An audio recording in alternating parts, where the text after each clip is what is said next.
Hi there, welcome. My name is Melissa and I'm the owner and operator of Wholesome Massage and Movement. I wanted to take just a moment of your time today and introduce you to a movement that I often teach in my Essentrics movement classes, and I quite frequently give as homework after a massage, which might be exactly why you've followed this link.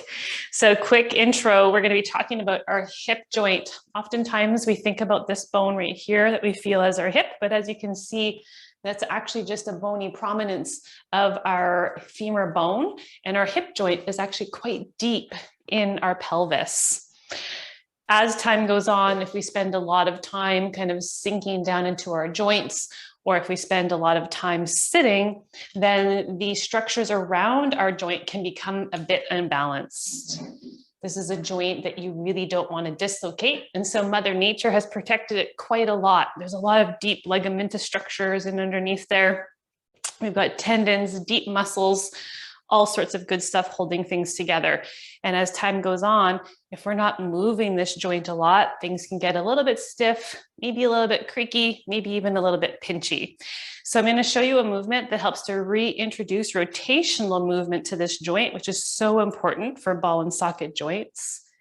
This is going to help to re-coordinate movement between your brain and that musculature, as well as stimulate the joint to make more synovial fluid, which is going to lubricate the joint for you.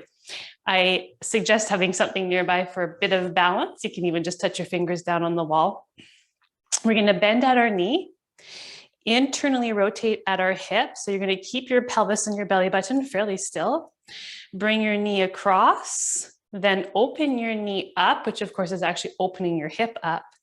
Bring your knee back in, which is opening up your hip to the back. So let's try it together in a fluid movement. Internal rotation, across, open, and bring your knee back to home.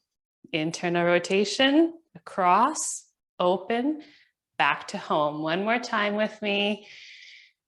And back to home. Good. And as always, try it out on the other side.